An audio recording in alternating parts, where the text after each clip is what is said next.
धर्मांतर जबरदस्ती चुकीचं आहे, पण धर्मांतर करणं चुकीचं आहे हा वादातीत विषय.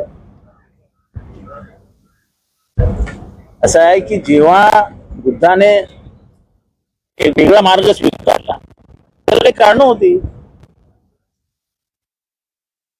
समाजामध्ये असलेला भेदभाव हा जेव्हा असह्य झाला तेव्हा आपला मार्ग बदलला.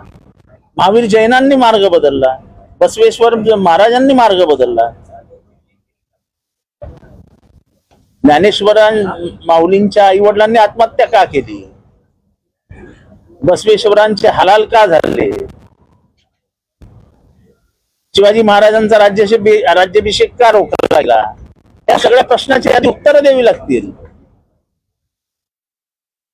मला जर सन्मानाने माझा धर्म जगवणार नसेल तर मी दुसऱ्या धर्माचा मार्ग स्वीकारला तर त्याच्यात कोणाला काही वाईटही वाटायला नको.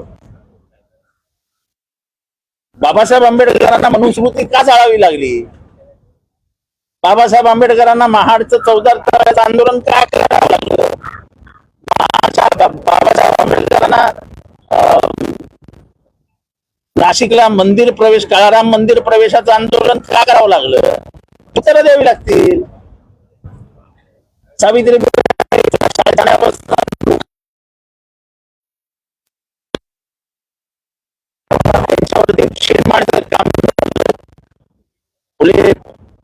महात्मा फुलेंचा खून करण्याचा प्रयत्न झाला, ते का झालं, कशाला झालं, कशामुळे झालं, कुठल्या धर्मात आला, धर्म स्वातंत्र्य नाही. या देशामध्ये तुमच्या संविधानामुळे तुम्हाला धार्मिक स्वातंत्र्य आहे हे संविधानात लिहिलेलं आहे ना. तुम्ही नवीन संविधान लिहिणार की काय, हे थोतांड आहे सगळं. राज्य व्यवस्था जेव्हा कोलमडायला लागते, राज्य व्यवस्था जेव्हा अडचणीत येते तेव्हा धर्माचा आधार घ्यायचा, ही राजकारणातली एक नवीन लाईन आहे.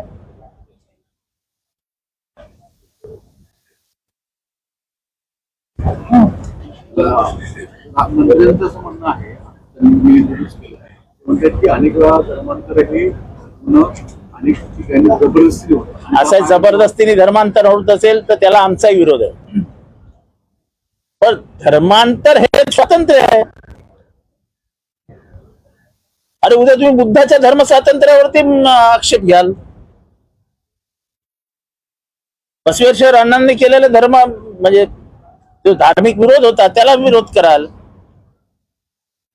इथल्या मनुवाद्यांनी जो छळ केला त्याच्यामुळे तुम्ही राज्याभिषेक रोखलात,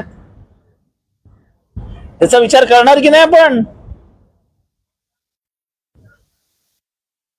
जबरदस्तीने धर्मांतरण अमान्य आहे, पण त्याच्या नावाखाली दुसरं काहीतरी भलतंच करणं ते मान्यच. मी काय म्हंटल तुम्हाला की जबरदस्तीने काही करणं अमान्य आहे, पण मग तुम्ही ह्याचं उत्तर द्या की बाबासाहेब आंबेडकरांना वर्गाच्या बाहेर का बसवलं, तुकाराम महाराजांचे एवढे हलाल का केलेत, सावत्या माळ्याला का छळलं, गोरा कुंभाराला का छळलं, बसवेश्वर महाराजांना का छळलं, याची कारण द्या. अरे पहिले धर्मांतर्गत वाद तर हे करा, मग नंतर दुसऱ्या धर्माकडे बघा. तुमच्या धर्मामध्ये जर विशिष्ट समाजाला, विशिष्ट गटाला, विशिष्ट माणसांना न्याय मिळणार नसेल, सन्मानाने जगता येणार नसेल, आणि जर त्यांनी वेगळा मार्ग स्वीकारला तर तुम्हाला वाईट कशाला वाटायला हवं. ते जाऊ द्या, 7 वर्षाची बिल येईल ते सुद्धा.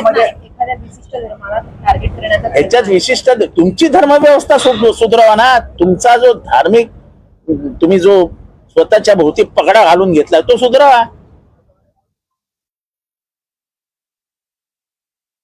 आजही स्त्री पुरुषांमधला वाद काही कमी आहे का आपल्याकडे.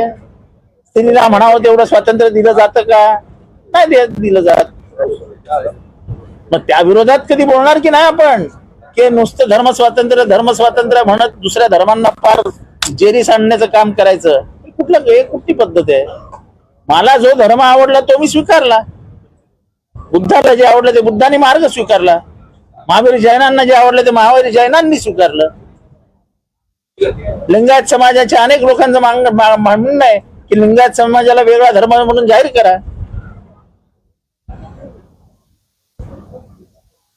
एक वेगळा प्रश्न मंत्री